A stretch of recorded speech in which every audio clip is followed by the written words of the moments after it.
महत्वपूर्ण टॉपिक हम पढ़ते हैं पाइथागोरस प्रमेय के बारे में।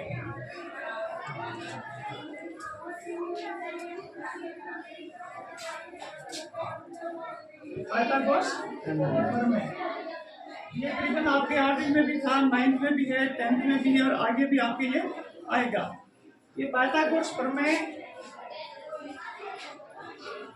समकोण त्रिभुज की भुजाओं के संबंध के बारे में है। ठीक है, समकोण त्रिभुज कैसा होता है पता है सभी को? जिसका एक कोण 90 डिग्री का हो उसको बोलते हैं समकोण त्रिभुज। समकोण त्रिभुज की एक भुजा होती है, एक कोण होता है 90 डिग्री का सबसे बड़ा कोण, और इसके सामने वाली भुजा को अपन बोलते हैं कर्ण। क्या बोलते हैं? कर्ण। ठीक है, अब इसमें दो भुजा है, वो एक आधार है, एक लंब है। अब आधार कौन सा, लंब कौन सा है, ये भी ध्यान देना। ज्यादातर अपन इसको आधार लिखते हैं और इसको अपन लिखते हैं लंब। ठीक है, लेकिन ये त्रिकोणमिति में आ जाए, इसमें आ जाए तो आपको लंब और आधार किस प्रकार आपको पता लगाना है। उसमें ये कोण है तो जो थीटा कोण होगा, कौन सा कोण? जैसे थीटा कोण यहाँ पर है तो ये सामने वाला ये लंब होगा त्रिकोणमिति में, और यदि ये थीटा कोण यहाँ पर है तो ये लंब होगा।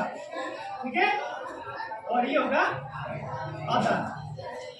अब इनकी तीनों भुजा है, आधार, लंब और कर्ण। इन तीनों में अपन को देखना है संबंध क्या है, तीन भुजाएं अपन कैसे ज्ञात करते हैं। ठीक है, एक बात ध्यान करना, ये जो पाइथागोरस है ना, पाइथागोरस प्रमेय, इसका दूसरा नाम बोधायन प्रमेय भी है। क्या नाम है? बोधायन प्रमेय। ठीक है, अब आप देखेंगे कि बोधायन कौन है, पाइथागोरस कौन है। तो खास बात ये है कि अपन जो गणित पढ़ते हैं वो अंग्रेजों द्वारा स्थापित, भारत में जो स्थापित जो शिक्षा पद्धति के आधार पर अपन पढ़ते हैं। ठीक है, तो उसके हिसाब से अपन पाइथागोरस पढ़ते हैं। पाइथागोरस एक यूनान का एक ग्रीक देश है। कौन सा देश है? वहाँ का एक ग्रीक था। ठीक है, उसने इस प्रमेय को सिद्ध किया था, इसलिए इसका नाम है पाइथागोरस। लेकिन बड़े ताज्जुब की बात यह है कि इससे भी कम से कम 1000 साल पूर्व एक भारतीय ऋषि हुए थे जिनका नाम था बोधायन। क्या था? अपन अभी वैज्ञानिक बोलते हैं, पहले जमाने में अपन के ऋषि बोलते थे। ठीक है ना, वो जीवन के रहस्यों को सुलझाने के लिए ध्यान करते थे, एकांत करते थे और समाज के हितार्थ कुछ न कुछ काम करते थे।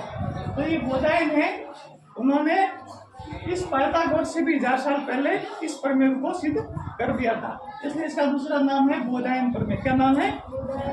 अब इसकी जो तीनों भुजा है, इन तीनों भुजा में संबंध क्या होता है?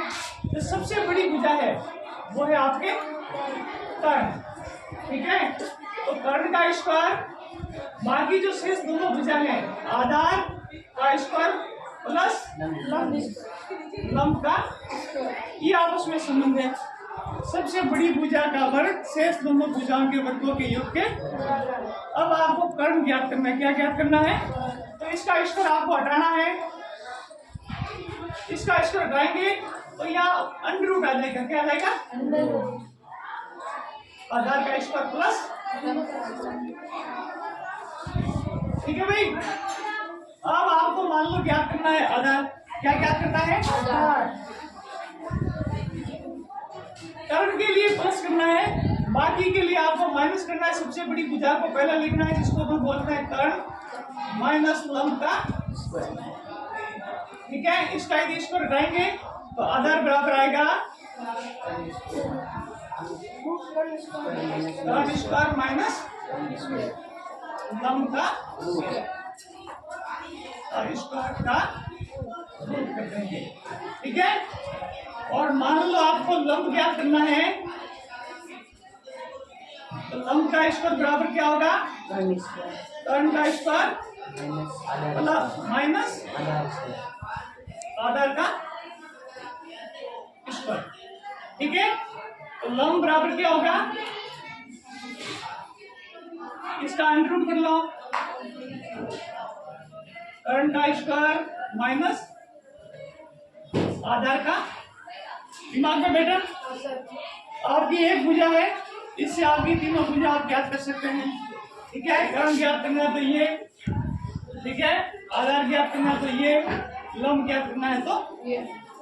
जब समकोण त्रिभुज की दो भुजा दी हुई और तीसरी भुजा ज्ञात करनी है तो ये सूत्र लगेगा। कभी कभी क्या होता है कि इस पाइथागोरस की एक ट्रिक भी आती है जिसमें आपको सबसे छोटी एक भुजा दी हुई होगी, क्या दी हुई होगी, और आपको शेष दो भुजाएं ज्ञात करनी है। तो इसके लिए आप देखो, मिटा दो इसे। जैसे एक भुजा दी है पाइथागोरस की 3, कितनी दी है, आपको शेष दो भुजाएं ज्ञात करनी है। ठीक है, शेष दो भुजाएं, तो इसका सूत्र है, इसको अपन m बोलेंगे। दूसरे का सूत्र है m² माइनस 1/2 और तीसरी भुजा को ज्ञात करना है।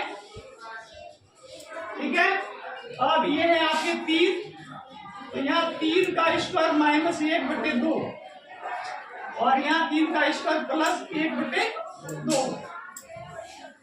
3 का स्क्वायर कितना होता है, 9 में से 1 गया, पीछे कितना रह गया, 8/2।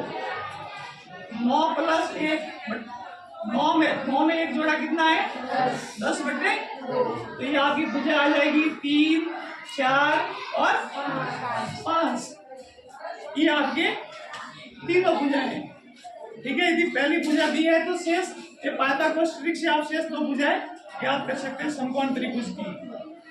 ठीक है, अब देखो यहाँ तो मैंने लिखी है विषम संख्या, क्या लिखी है, यदि सम संख्या हो सबसे छोटी तो आप क्या करेंगे, कितने सेकंड का हो गया, तो भुजा ज्ञात करने के लिए इस तरह से है।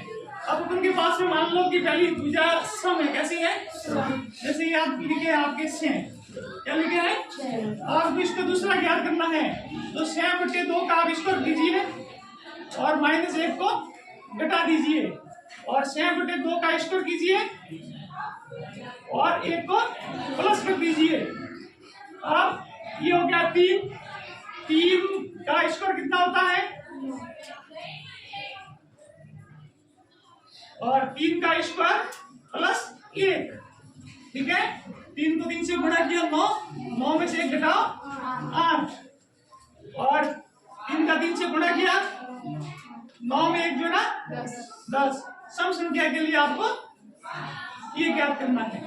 ठीक है ना, जो भुजा है इसमें 2 का भाग करना है, इसको स्क्वायर करना है, एक बार 1 को जोड़ना है, एक बार 1 को माइनस करना है, तो ये शेष दोनों भुजाएं आ जाएगी। ठीक है, शेष दोनों भुजाओं का पता कैसे लगाना है, वैसे आमतौर पर ये आधार होता है, ये लंब होता है, लेकिन जब थीटा होता है, त्रिकोण विधि होती है, तो थीटा के सामने वाला लंब मानना है। ठीक है, यहाँ थीटा होगा तो ये लंब हो जाएगा। ठीक है ना, चलो ठीक है।